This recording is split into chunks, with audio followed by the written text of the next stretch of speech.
I'll get it. It's going to be a good job. The mic is really only for the benefit of the people, and that's probably one person. But we'll still. Anybody else warm in here now? Definitely not cold. I'm always warm. Rodney's not. You're welcome to turn the fans on. All right, well, let me pray for us and we'll dive in. Father, we thank you again for this opportunity to gather.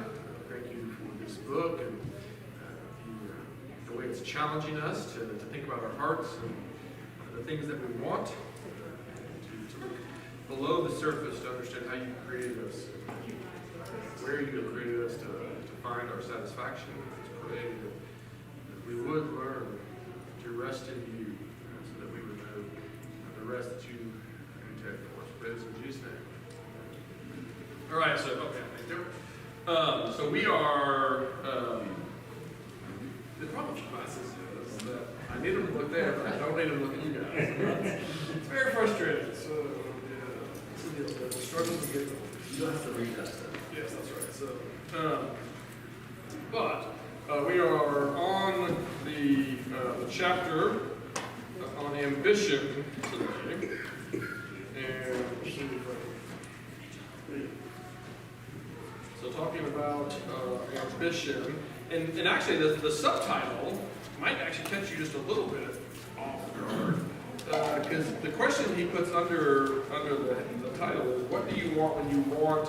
You know, I'm thinking of ambition. I might think, what do you want when you want to succeed? Or, and he has it as, what do you want when you want to be the which he's going to admit. Thank you. He's going to admit. 77. He's going to admit in the course of the chapter that our ambitions, the motivations behind our ambitions are pretty complex. They're not. We are not simple beings, which is men sometimes get made fun of. We nevertheless do have, I think, complex motivations, and so it's not sort of a unified, simple thing. But he's going to make the case that being noticed is a big part of why of what we're after when we are after success of really almost any kind. But I love the way he starts the chapter off. He says, ambition is a many-splendored, much maligned thing. Your take depends on what demons you're trying to exercise. If you're surrounded by prideful, power-hungry egomaniacs bent on making a name for themselves through Babylonian endeavors, ambition looks ugly, monstrous, and domineering.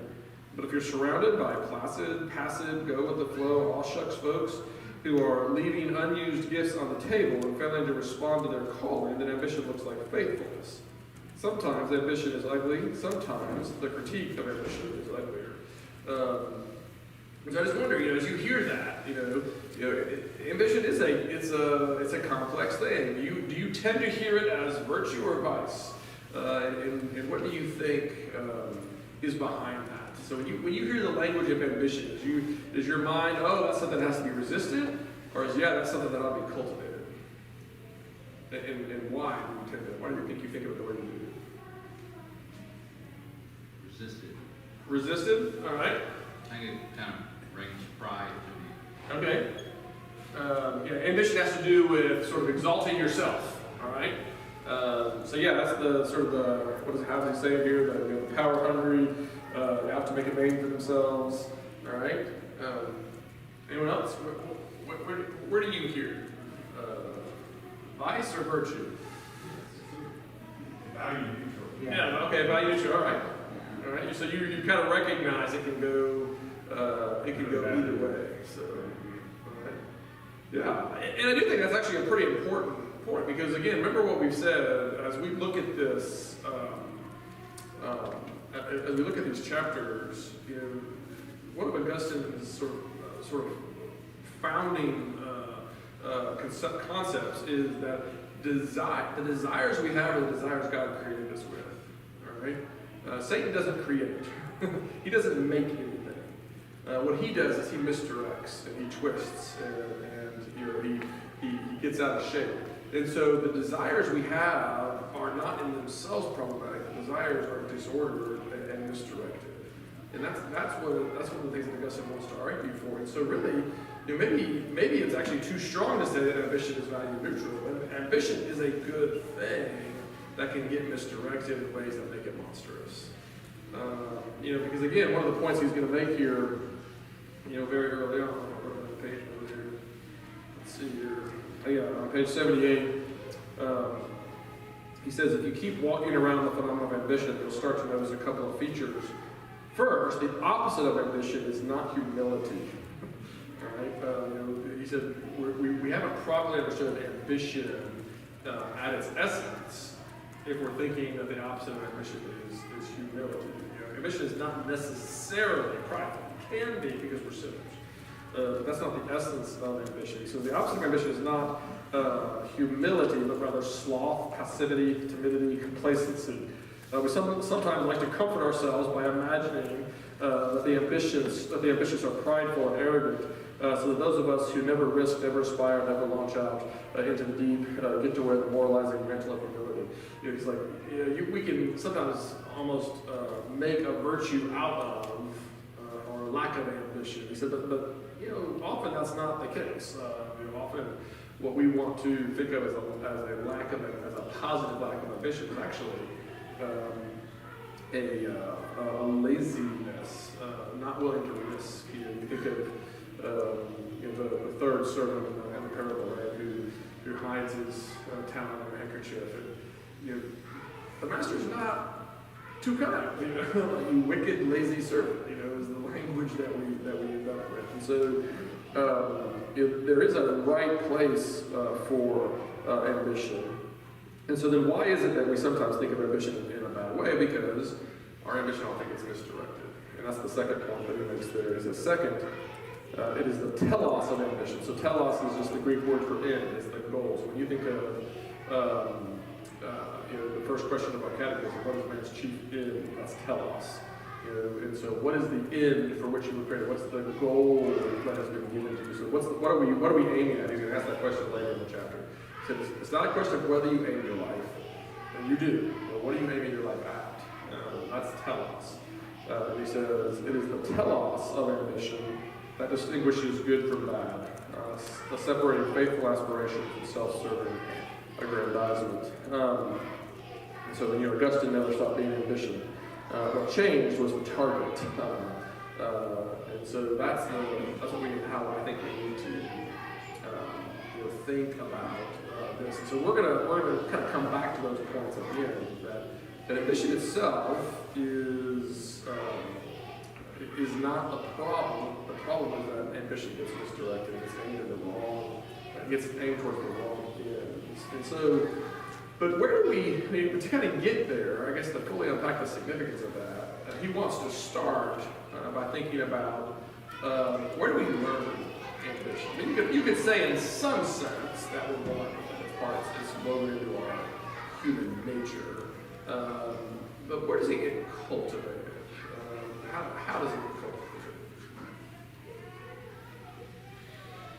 I was thinking about the fact that so many men who are really driven and maybe have kind of the ugly side of ambition are always trying to live up to some kind of ideal that they believe their father set for them or something, that they can never quite do enough. Yeah, I mean, it's a stereotype. It's a stereotype for a reason. I think our parents' expectation, maybe for men, particularly our father's expectation, has a huge amount to do with what our ambition ends up being directed towards. What do you do? What's normal? What do you expect? Right? Anyone else? What do you think? Culturally, it's huge. Okay. Americans tend to worship the success. For Australians and all, they have the tall poppy principle where you don't get too uppity or some tall poppies and one gets cut down. So I think there's a cultural difference in where you come from. That plays a big role. Okay. Good. All right. What was that, Jim? He gets like a tall poppy. Like the high flower is the one that's going to get cut off. That's the one that's going to get harvested and put in the kitchen. All right. Kind of combining those two, both family and peers, maybe not just culture and society, but just your peers. Your friends are doing it. Might be what you want to do too. Yeah, especially if they're getting praised for, that like, or, whether, not necessarily praised by adults or anybody in positions of respect, but even just their peers, like, oh, and there's going to be a lot of pressure on us to seek the same kind of achievement. Others? Well, for you, where do you think, you kind of think back at your own ambitions for life, where do they come from? How are they fostered and cultivated in your life? For me, not most, but some of my family members were in the military, so I kind of saw it as, and I always thought about it, and then I ended up going to college, without joining, and then halfway through college, it's kind of like, this isn't how I like this, and I was like, I don't join the military now, I'm going to regret it. And then when I joined, I was like, this is the right thing, I'm setting myself up for success for my family that I don't even know. So, that was the ambition, I guess, was just to make sure I had a good future for myself. Yeah. But you talk to my son-in-law. I'm sure he gets all he can be. Don't join something. Not so much. Yeah, no. Anyone else? Yeah, I mean, he talks about this, he talks about parents, of course, but he says it can come from other sources too. He has the example of the English professor, who just loves literature and not really the tenure game. And his wife sort of saying, hey, no, we need to be concerned about that career. Your classes are secondary, career is first. He wants to learn Italian, and she's like, no, you need to write some journal articles that you need to get published. That's, what's that? That ambition, her ambition is career success. That you get a tenured position, a little bit higher salary, a little bit more comfortable life, that's very, being able to read Dante in the original might be nice, but it doesn't pay the bills. And so, she's very clear about what is an appropriate ambition. And learning Italian is ambitious. If you're trying to read Dante in the original, in my mind, that's very ambitious. That would be very hard.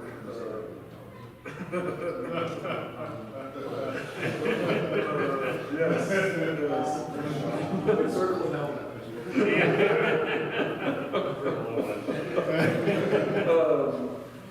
But anyway, this idea that ambitions often do come input, whether it's culture generally, whether it's our peers, whether it's our parents,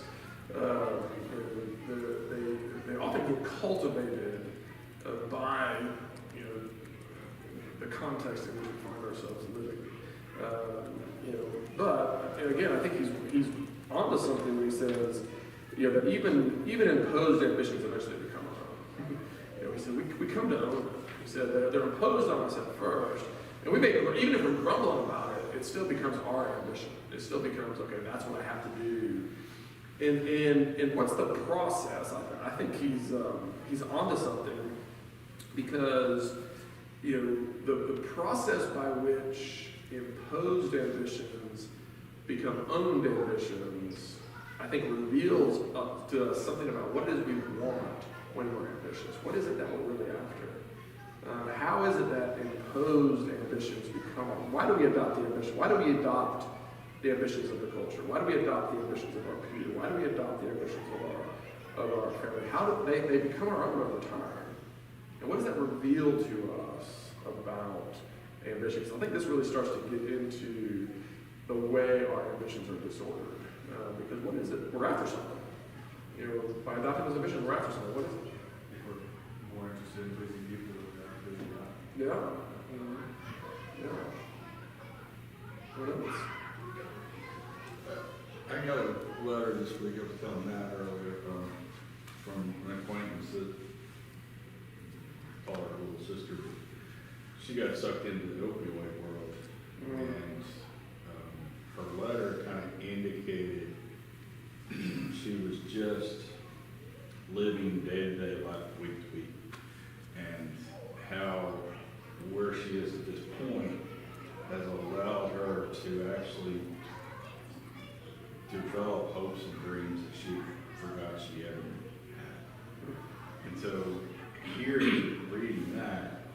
ambition to me, should be hopes and dreams. And do we get in ruts where we may lose those hopes and dreams because we hit different chapters in life? And are we calling ambitions from a selfish standpoint, or should they be looked at as hopes and dreams from a positive standpoint? Yeah, no, I think you're exactly right. I think that's actually kind of where he wants to get, because he's gonna say at the end, the answer to misdirected or disordered ambition is not to kill ambition. He says, because killing ambition is actually one of the 7 deadly sins. I mean, one of the 7 deadly sins is acedia, which we often translate as sloth, but really at its core is actually a lack of passion. It's a lack of, which leads to sloth, at least to passivity, but in the original, sloth's not, in my mind, probably the best translation. That's sort of the symptom.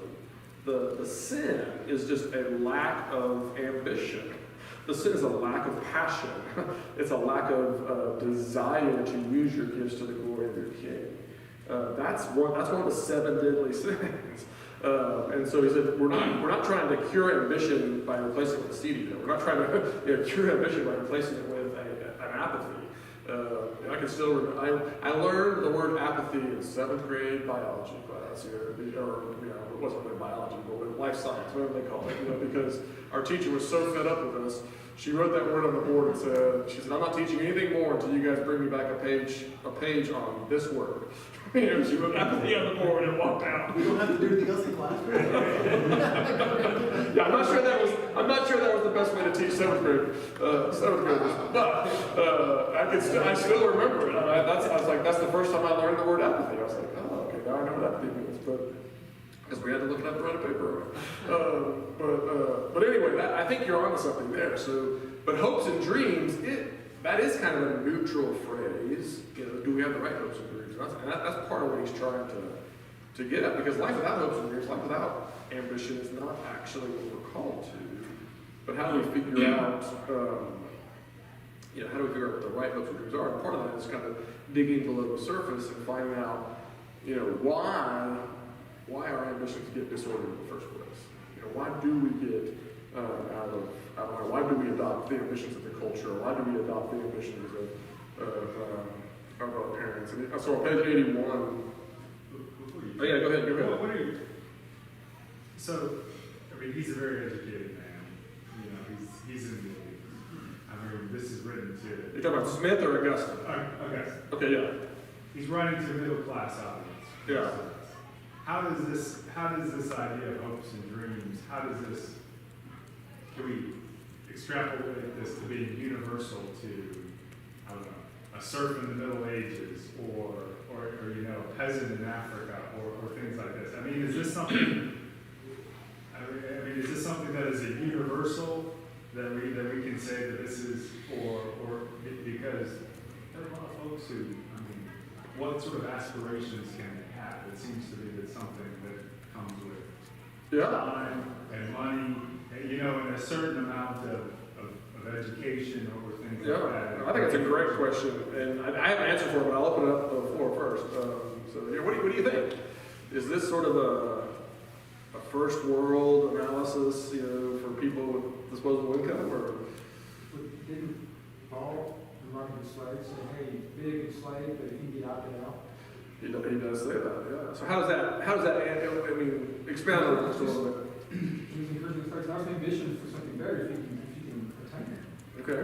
Well, the same thing with Luther. I think he wrote about, if you're a cobbler, then make the best shoes for the glory of God. If you were a smith, make the best iron for the glory of God. That your ambition is properly ordered would be to do what you do to the glory of God, even if it's a menial task or should call it not necessary. Yeah. No, I get what you're saying. Does that begin to answer? Anybody else want to throw an idea out there? Because well, if you think about Maslow's hierarchy of needs, okay. if you're struggling for food, that's your worry, not ambition. It's like, how am I going to live today? Am I going to live past this year, right? But if you're living, if you're praying for your daily bread literally on a daily basis, there's still, ambition is not absent. But what does it look like? It's going to look different. It is going to look different. And we associate ambition with social mobility. What is the word that you said for young, upwardly mobile? And that idea, the yuppie mindset of, we're trying to move up social class, we're trying to move up in a socioeconomic lifestyle. That's what we associate ambition with. And I think that actually reveals something about our backgrounds and our levels of education and our level of income and all that. But I don't think ambition is absent when those things are absent. And so, when Paul talks about, aspiring to live to the glory of God, and when eating or drinking, whatever you do all to the glory of God. He is setting before, and we're getting a little bit ahead of ourselves, but he's setting before them an ambition. This ought to be your ambition. Seek first the kingdom. Jesus gives an ambitious statement. This is your ambition. In this, 1600s we have, our catechism, Westminster Catechism, starting with an ambition question. What is your chief end? What is that end? What are you aiming your life at? And so that's all ambition language in my mind. And so it's not always socially mobile. I think you're probably right. Most people throughout most of human history have never considered the possibility that they could change socioeconomic levels. That just what, in fact, I happen to know this because I did a lot of reading on it. It was actually considered a vice, like a character flaw. If you wanted to change, it was not considered a good thing to desire to be upwardly mobile. That really begins to enter in when merchants more than farmers begin to generate money, rather than profit, and that becomes more. But even then, it's looked on with suspicion. Like, what are these merchant people doing with money, and why do they think they can live above their rank and all that kind of stuff? So I think it looks different throughout history, and it definitely looks different if you're living daily, for your daily bread. But one of the things he's going to say here is that if you boil ambition down, I think almost everybody is ambitious for happiness or for joy. Or for peace. You could use different language. He's going to use language of joy in this chapter. He said, but that's the same thing as peace that we've talked about in other chapters. It's the same thing as rest. It's that general happiness. I mean, he quotes Pascal in this chapter.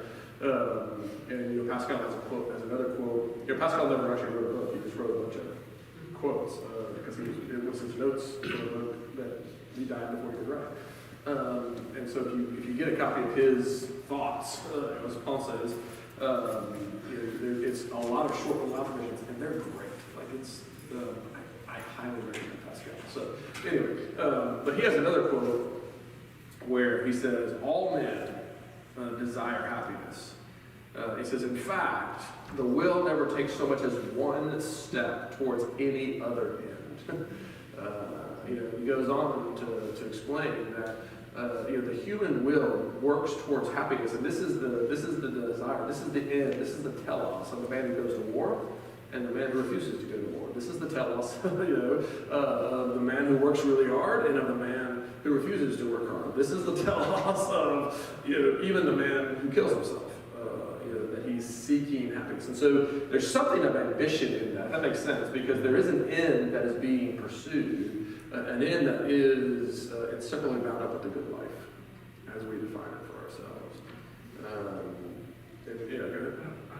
I think there's an aspect of it too, though, where I think because we're created as purposeful beings who want to have a telos, right, and all want to have a purpose, we long for significance. We don't want our life to be meaningless. We want to accomplish something that says I was a real person, And even if you look at, like the Vikings or whatever, their whole culture and worldview about, and eschatology and everything was based on the goal of life was to win glory on the battlefield and to be courageous, you know, and go out like with your boots on, kind of killing people or whatever, you know, like, and that's what made you a really significant person that people would sing about for generations to come or whatever. I mean, I think we all have, even when we're serfs or peasants, we all long to be significant.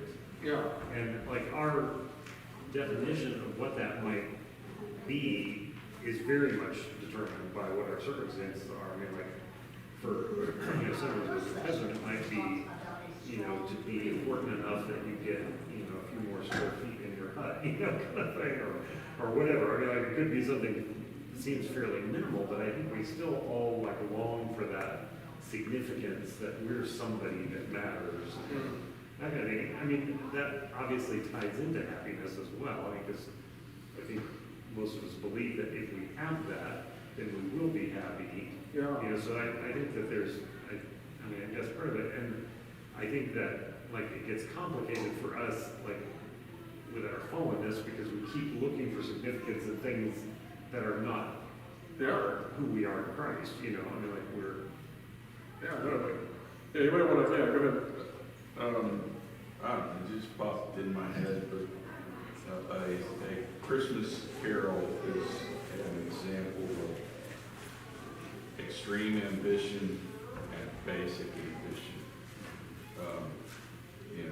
Bob Cratchit's basic ambition is to provide a Christmas meal, where Ebenezer Scrooge, his initial ambition was the almighty dollar to the point that he froze himself. I don't know, it just popped in my head. Yeah. That's They're both ambitious, but they're going in different sides. Yeah, they both have something they're pursuing. Yeah. And again, just coming back, because I do think, the connection between success and affirmation and happiness and joy, all these are bound together. And again, in a complex way. We don't want to oversimplify it and kind of boil, the human experience down to like a formula. It doesn't work. But there are generalities that we can see. And again, he writes on page 81. He says, "What are we looking for in our ambition? What do we hope to find at the end of our aspirations?" In Augustine's experience, like our own, the answer is complicated. There is a bundle of hopes and hungers bound up with our ambitions. But so often they boil down to the twin desires to win and be noticed. All right, he says, domination and attention, to win the crown and be seen doing it. I think, that is, at least, that resonates with me. I feel that. When I think about, why do I want those things? I think it is, there's a desire for, that's where I'll be, that's where I'll have peace, that's where I'll have rest, that's where I'll have happiness, that's where I'll have joy. But the thing I'm after is to win and be seen doing it. I want success and I want affirmation. That is a huge part of, when I think about ambition, that's what it's directed to. It's going to be different. It's going to be different for a lawyer, it's going to be different for a pastor, it's going to be different for an engineer, it's going to be different for a professor, it doesn't matter what you're doing. These things are still at play, but what you're doing will change what they look like. What does winning look like? Well, that's going to change. And so anyway, I just how is that? How have you felt that pull? That pull to win and be seen doing it. So you're after success and affirmation. Does that resonate with you in the same way it does me? Because I certainly feel that. Yeah, so this section of that chapter, when I first read it, I was like, wow, this makes so much sense in my life. Just like constantly, if someone tells me and uses the word only, like the only way to get ahead or to do this, 9 times out of 10, I'm doing the opposite, like on purpose, because that's what's going to happen. So in science, you want to build a brand, you want to notice you because you study this topic, and that was beaten into me during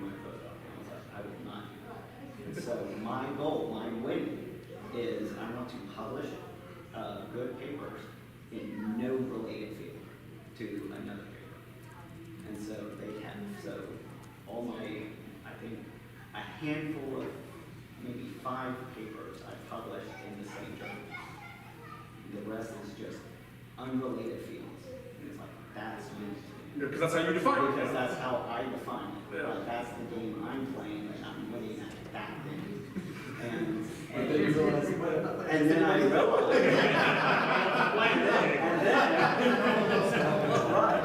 like, when you achieve that, you realize no one else is playing this game, and no one else really knows you, because you're publishing in random, unrelated journals. Yeah. But that is what's more important to me, is to be known as the jack of all trades, the one.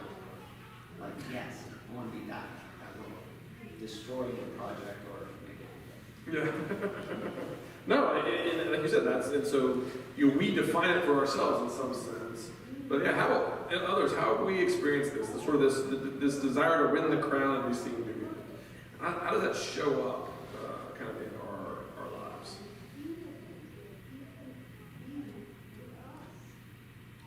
I think maybe it's just little ways. I like to think that I don't think everybody thinks about all of these. But I know when something goes well,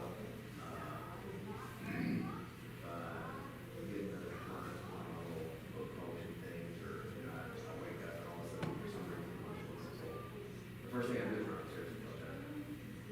It's like, that kind of affirmation, that's usually as far as it goes. But yeah, there's something to that. Yeah. I don't know if it's, I guess I'm looking for affirmation or sharing the joy. I don't know. It's also a real thing. But it's, look, it works.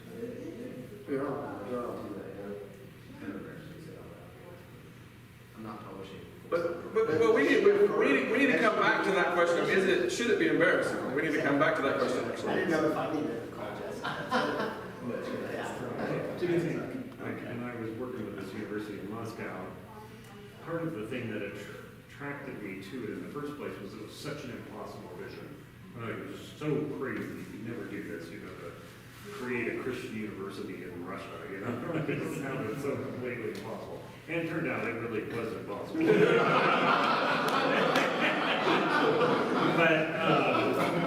But that was, I think that was a large part of my ambition. I wanted to do something that nobody else could even imagine doing, it was such a crazy thing to think of doing, I wasn't the only one working on the project, obviously, but that was what appealed to me. Yeah. We were always at you right now. But he's way more successful. Ambition is to be ambitious and succeed, or you can be a slacker, but in the total, you can't be ambitious and fail. And that's why so many people, men especially, check out. And I think that's a lot of why we're checking out. So many young guys are checking out the culture.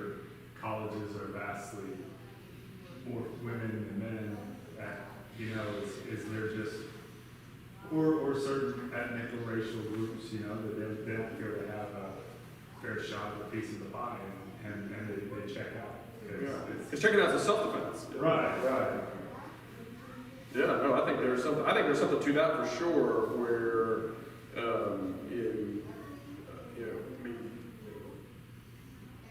I am very uncomfortable in situations where I'm not 100% sure how to do the thing, because I do not want to fail. And that comes up in little ways, silly ways, and then you see those like on steroids in your kids, and you're like, oh, they got that from me, but that's something I've kind of learned to deal with. Situations where I'm not like 100% sure, like even going to a restaurant where I don't know the front doors. That seems ridiculous, but like that makes me very uncomfortable because I don't know what I'm doing now, and I was like, I don't like to look like I don't know what I'm doing. And that's been me all my life. That's why I want to look competent. It's very important. And so you protect that, and it means you won't do certain things because you're not going to put yourself in a position to look incompetent, because there's this is not related. I mean, it's related, but it's not. But a guy, I think his name is Johnny Cuff, if I remember correctly. he wrote a book, called Failure, Failure, I think it is. And he's just like, listen, if you're not failing at stuff, you're not using your gifts. And we say this to our kids, right? Like when I'm teaching my kids how to play chess or whatever. So like, you gotta lose a lot more games than you win. I mean, I learned to play chess. I always tell people I learned to play chess at Borders. It was just chess club at Borders in St. Louis, and I probably played over 100 games at Borders, and I won one. So over the course of 2 years, because it was a bunch of Eastern European middle-aged men. But they were nice, and they would beat you, and then they would walk you back to the game and explain to you why you lost. On your third move, you did this.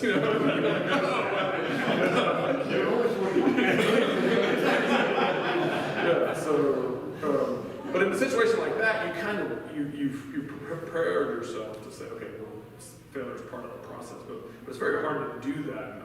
With chess, it's easy because but with other areas of life, it's a little harder to put yourself in a position where you say, oh, my kids, they don't want to draw something unless they know how to draw. It's like, you're not going to know how to draw it until you do. It's like you probably got to draw that like 100 times before you get good at drawing faces or drawing hands or whatever. And that's just hard. That's hard for people because we want to succeed. So checking out is the defense mechanism. At some point, failure is no longer part of the process. It's just failure. Yeah. You're like, you couldn't even do that. But it's no longer maybe part of that process, but could it be part of the life process? Like, okay, I've learned that's not what I'm going to do. Like, that's not going to be successful. I need to find something else, And so, you say again? I think you hit an age where you're like, well, I'm failing because I'm going somewhere, and then you're like, Yeah. No, I think that's fair. Where hopefully at some point you do find something that you can actually do well and succeed at. Yeah, I can remember. I mentioned it before, but I'm 47 now, and when I turned 40, it really began to sink home for me. I'm no longer preparing for life. I'm actually living. This is my life. Like everything I'd always done up to that point had been temporary. Had been like, okay, I'm going to school, so then I'm going to go to more school, and then I'm going to my first pastorate. But I'm there to, I went there to be there for 3 to 5 years to learn how to be a pastor. And then I came here, and I was like, okay, well, here for my first 3 to 5 years, I'm really just kind of learning this ropes, and then you're like, oh wait a second, I'm here. This is it. And so that was for me anyway, that was the significant turning point to kind of realize I'm no longer preparing for life. This is the way I live. So anyway, I was going to come back. You were talking about you like to think this is not true. Yes. Well, I was going to okay, say, sorry. Okay. A lot of you are probably familiar with this guy, Paul David Tripp. He has a devotion. He's done a lot of devotions, but the New Lord and Mercies, oftentimes it seems like at least weekly, he reminds us that what we're chasing should be vertical and not horizontal. All the things that, all the false gods and the false satisfaction that we have can only be achieved in our relationship with God and Savior of us all. We look in various places for it. And a poem by A.E. Housman, just without going through the whole thing, but it starts off, the time you go in the time of grace, they shared you through the marketplace. And then down the line it says, and early though the laurels grow, and wither quicker than a rose. And that's a haunting thing, but yet it's a real wake call. And some of the things we put everything into as God's passion into it. Because we're performance driven. Women just like to sit around and talk. Relationships are important together. We're in performance, at whatever level it is. And so as an old guy, I think about the subsequent generations because I can see myself passing the baton, but I also see myself lying in the infield out of breath. Like two sports at once. Track and field, come on, you know. Hopefully, they got it. They're Yeah. still, Yeah. you know, the kids and the grandkids are getting after it. I want to see that. That's great satisfaction. You need the subsequent generations to trash. Yeah, I think you're on something there, you know, quoting Tripp, and because that, you know, he's going to want us to see that really the best way to understand disordered ambition is in idolatry. You know, again, you know, the point, you know, sometimes, you know, ambition gets a bad name, you know, and you know, it's where he starts the whole chapter. Says, you know, sometimes the criticism of ambition are uglier than ambition itself. He said, you know, we need to protect ambition. There was a book, I have not read it, but I love the title, you know, Rescuing Ambition. You know, and I think it actually is one of the CCEF authors, you know, one of Paul Tripp's cohorts who wrote Rescuing Ambition. But I've never read it, so I don't know if I recommend the book, but I love that title because he's like, we need to have ambition as followers of Christ. Yeah, that's not the problem. The problem is that our ambitions get disordered, get misdirected. And he said, you know, again, pages 81 and 82, he says, for Augustine, the only way to get to the root of the disease is to understand it as a spiritual craving. That's why we can only truly understand disordered ambition if we read it as a kind of idolatry. If our ambition becomes a roadblock to peace, an inhibitor that robs us of rest and joy. You know, if ambition is actually, you know, giving us anxiety, he uses the example of, you know, he's ambitious for a place in society. He's finally he's going to get to give a speech before the emperor. You know, I think this is like book 6 or something of the Confessions. He's talking about he's going to get out of his way, you know, to give a speech. He encounters this, you know, this drunk in the street. You know, it's like 9 a.m. And the guy's already, he said, you know, it appeared he'd already imbibed a few years. But this is the way, you know, and you know, he's already drunk. He said, but he's happy. You know, he's stress-free, carefree.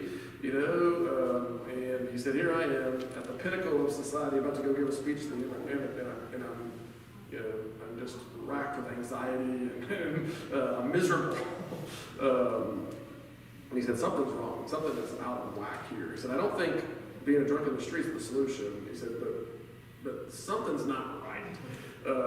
And so how did the desire to win the crown we seem doing go wrong? All right, that's the question. Because is the desire to win the crown we seem doing it, is that wrong?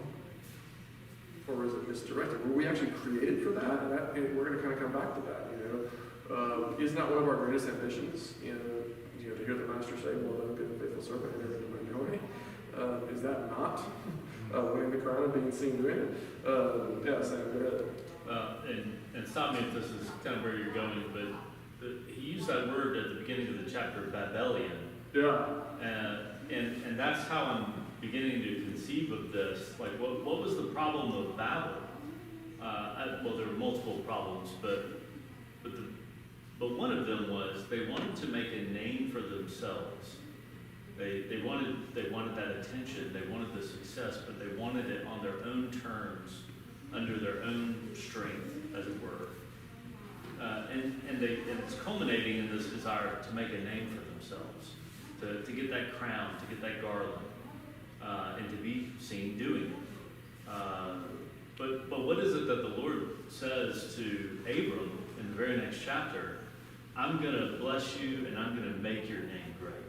So it's the difference between earning a crown, like getting it for myself in my own power, and being given the crown with the words, well done, good and faithful servant. Yeah, no, I think you're onto something there, because that's what he's trying to show us. You know, ambition is actually part of the way God wired us. The desire to win and be seen doing it is actually part of, you know, that's a crass way of saying it, obviously, but he says, you know, that thing that just resonates with our hearts, you know, and I think it probably resonates with its hearts too, but you know, in particular, it resonates with a man's heart to win and be seen doing it. The problem is that's been misdirected, that's been perverted, it's been polluted.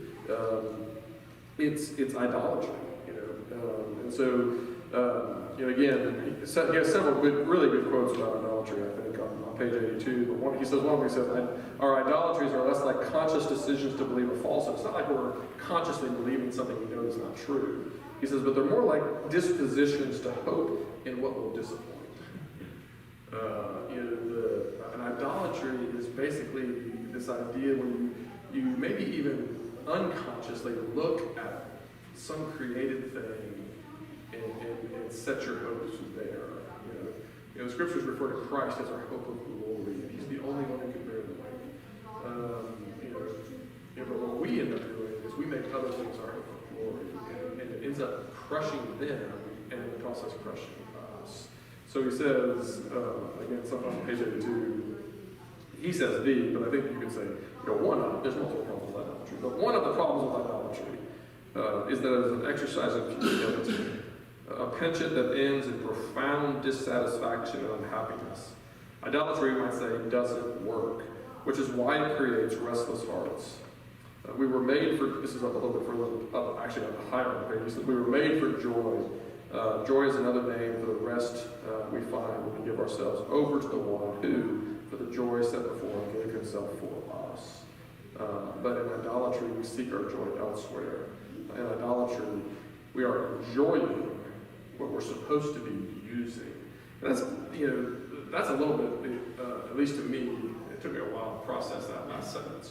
What does he mean when he says, when we are acting idolatrously, we are seeking to enjoy that which we ought to be using? What is that? I don't know. I can't decide if the language is helpful or not, but I'd love to hear how you guys process that. What do you guys think he means when he says that? My mind immediately went to money. Okay, money? Yeah, just, instead of using it for the glory of God, hey, I got a nest egg in my bank account, my 401k, and I feel safe. Yeah. It's literally contrary to scripture, like word for word, contrary. Like, store up treasures on earth. Yeah. But it brings us comfort, and instead of something that we should be, it's kind of how I take that. Yeah. I'm still processing, but. Yeah, what helped me make sense of it was the metaphor that he used at the bottom of 82. Disordered love is like falling in love with the boat rather than the destination. Yeah. The boat is the means to another end, but if I become enamored with the boat itself, I'm going to miss out on the end. Yeah. I can promise in the Navy I did not fall in love with my boat. What were you Let's start, asking of the thing something it can't give us. We're expecting too much of it, right? It can be anything. And I think ultimately what he means is you're asking joy of it. You're asking it to be the source of your joy. Where you're supposed to be using it in the pursuit of something greater, namely the glory of God, the kingdom of God. Scripture gives a lot of descriptions of what our ultimate end is, but they all basically want to glorify and enjoy God. But we're to seek first His kingdom. We are to follow after Jesus. We're to be zealous for good works. Whatever you can think of it in a number of different ways. But when we seek to not use these things in the pursuit of that goal, but actually make these things our joy, all of a sudden the bottom falls out, and that's the very essence of idolatry. Keller talks about it as making good things ultimate things. We very seldom make bad things ultimate things. It's not we're not picking the refuse. We're actually picking good things that God has given us. We work and success and family and friends and even comfort. If you think about it, material abundance is God's intention for His creatures. He created us in a land of material abundance. When he redeems His Old Testament people, He promises to send them to a land flowing with milk and honey. He doesn't promise to send them, to keep them forever in the wilderness. He promises to send them to a land of material abundance. And when we get to the new heavens and the new earth, it's a land of material abundance. So material abundance is not a bad thing, all right? But life does not consist of the abundance of possessions. And so when you make material abundance an ultimate thing, it can't go their way.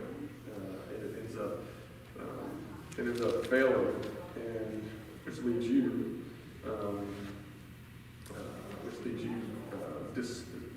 restless and disappointed. And that's why he goes on to say, this obviously echoes Lewis, but he says, when our ambition settles, as it were, for attention and domineering, here, when we imagine that our goal is to be noticed or to win or both, we are actually lowering our sights. We are aiming too low.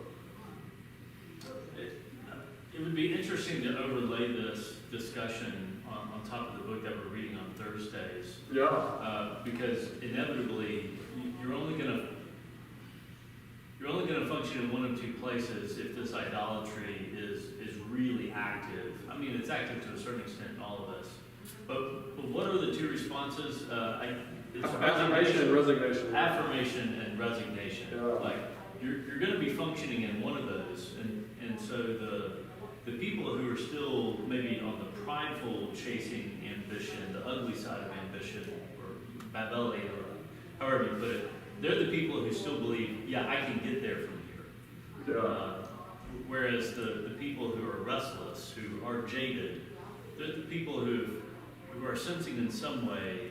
The people like Matt was talking about, the people who checked out. Yeah, the people who checked out. Yeah, call them slackers, call them whatever you want, but that seems to be what's functioning, even if they don't know it. Yeah, and again, the point I want to get to eventually, because it just resonates with me so much. I don't know how to pronounce this name, but Ponticanus. Yeah, say it with conviction. Fellow African, one of but he says, in his quote, he says, "What do we hope to achieve with all our labors? What is our aim in life? Can we hope for any higher office in the palace than to be friends of the emperor? And in that position, what is not fragile and full of dangers?" He said, he's basically coming to this realization that, I have set all my hopes and dreams, come back to that phrase, on, being considered a friend of the emperor, having prestige in the palace with the royal family. He says, but that is such a fragile place because, he could not like my coat tomorrow and I'm out. It's like, it's such a, what do you say? Yeah, I mean, It's like the most dangerous place to be. yeah, it's such a fragile, such a fragile thing. And he said that's not just true of the emperor.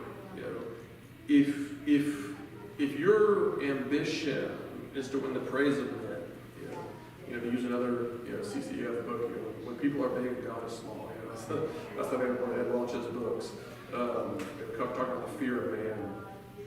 When we fear man more than we fear God, that's what we're after. We have set ourselves up on a slippery rock. We have put ourselves in a very precarious position. And so the question is, what would be a better thing to aim at than friend of the emperor? He says, because that's, in the end, in the final analysis, that's foolishness. That is an ambition that's ultimately going to leave you in desperate straits. And so, that's sort of where he's driving the conversation. He says, because, where does he say it here? Page 88, I guess. He says, what is our aim in life? What are we aiming for when we aim our lives at some aspiration? The question isn't whether we aim our lives. It's not a matter of quelling ambition or settling as if that were somehow more virtuous or even possible. The alternative to disordered ambition is ultimately disappoints. It's not some holy lethargy or pious passivity. It's recalibrated ambition that aspires for a different end for a different reason. And I think he would argue that end has been clearly given to us. It's not to be friends of the emperor. The phrase he uses in this chapter is to be a friend of God. Whatever our social position, whatever our economic status, you have been called to be a friend of God. You can serve His kingdom. In the place that He has placed you, the resources He has placed at your disposal, you have the opportunity to serve the King of Kings and the Lord of Lords. And the beauty of that is what he goes on to say here.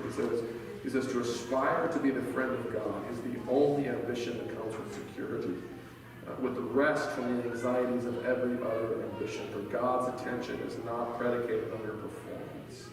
You do not have to catch God's notice. You know, he talks about a child trying to get his, dad's, look at me. Well, he said, you don't have to do that with God. God's attention is a place you can find rest. And there, in your Father's lap, as Justin puts it, you don't have to be worried about getting the attention of anyone else. You can rest, not quit. It's not the end of ambition, but you change the way you pray. And of course, he goes on to say, this doesn't happen overnight. Remember, this is James K. Smith, right? So habits and liturgies are going to be really important to him.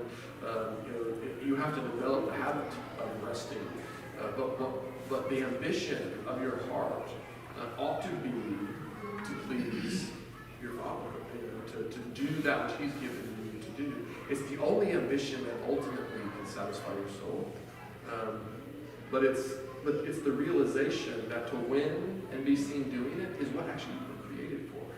You were created to do the good things He's given you to do, and do them well, and to hear Him say, "Well done, good and faithful servant." That's a right desire of your heart.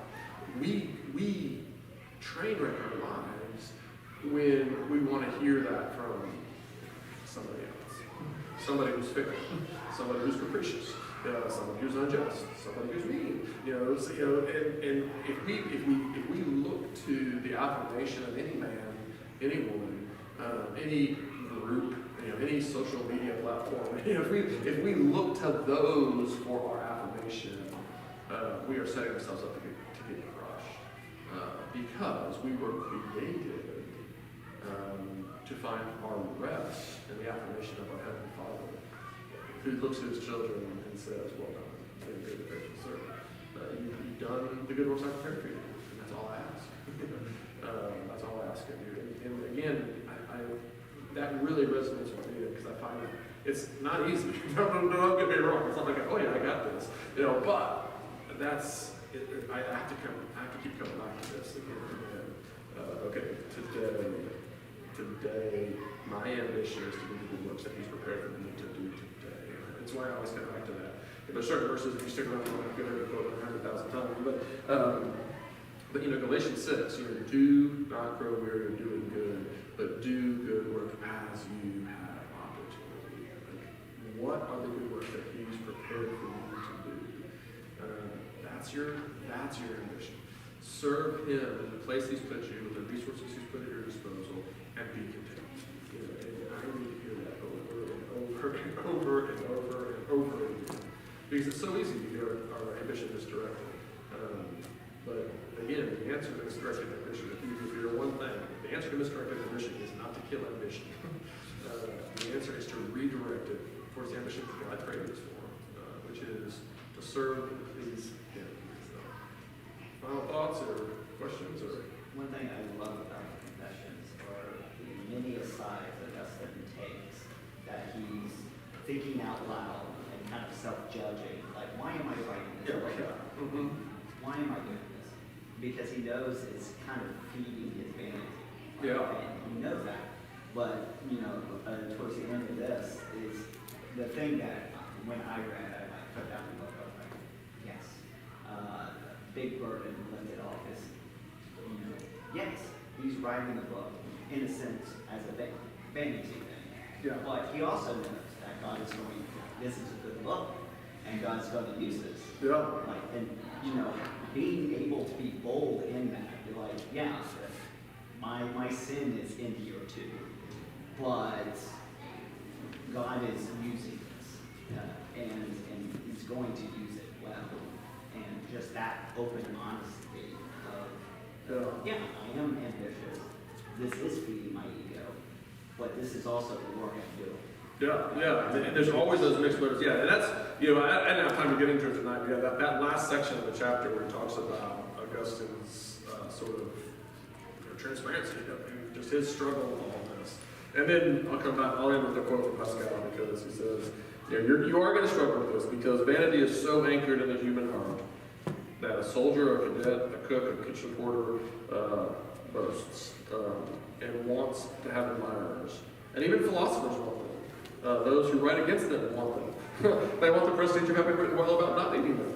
And those who read them want the prestige of having read the right authors. It's like even when we're talking about the dangers of wanting admirers, we want to be admired for knowing that we don't need them. Because that's how deep it is in our heart. So there's this cycle of having to fight it. That's life this side of the eschaton. But it's worth the fight. Because again, going back to the very first quote of the Confessions, where it begins is, "We will only find our rest when we find our rest in Him." And that applies to other things, but it applies to ambition for sure. So let me pray for us. Father God, I thank you again for this book. I thank you for Augustine. I thank you for Smith. I thank you for the way that they are speaking into our lives. And I was ready that you would continue to renew our minds and transform our lives, that we might more and more be ambitious for your kingdom and for your righteousness, all to the praise of your glory and our ultimate good. I pray in Jesus' name.